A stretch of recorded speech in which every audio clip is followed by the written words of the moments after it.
Alain, propos d'un Normand. Noiraud est un bon chien, qui a le sentiment du devoir. Couché en rond devant sa niche, sur le bord de la route, il dort en gendarme.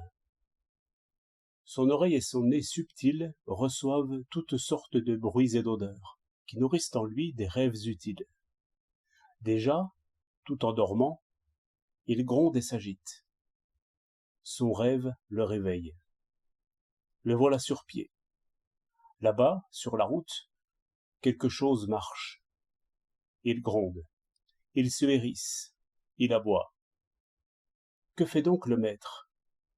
Hélas, cette fois encore, Noiraud ne doit compter que sur lui-même, et il aboie courageusement. La chose qui marche a grossi. C'est un homme.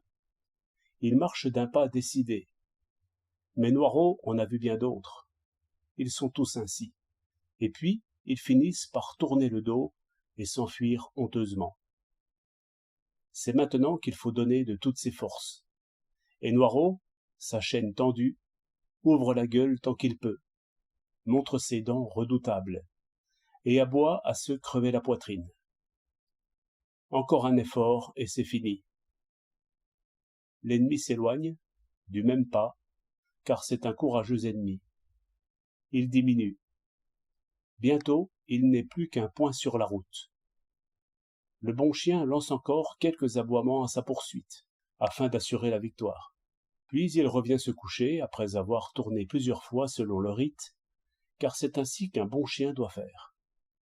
Et il s'endort en se disant: combien d'hommes se sont ainsi avancés audacieusement sur la route, et tous s'enfuient de la même manière. Je suis un puissant chien.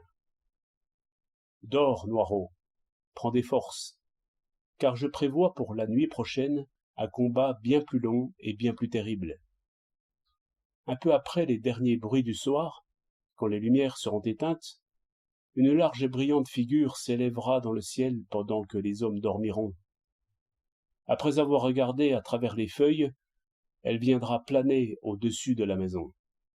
Qu'arriverait-il, Noiraud, si tu dormais? Nul n'en peut rien savoir, car tu ne dors jamais ces nuits-là. Tu n'es pas une bête, et ta sagesse sait devancer les leçons de l'expérience. Tu ne dormiras pas. Non. Le poil dressé, les crocs menaçants, et tirant sur ta chaîne, tu aboieras à la lune, et si bien qu'elle se cachera de nouveau derrière les feuilles et enfin s'enfuira honteusement. Il y a des moments difficiles dans la vie d'un bon chien, mais aussi que de nobles satisfactions. 12 août 1906.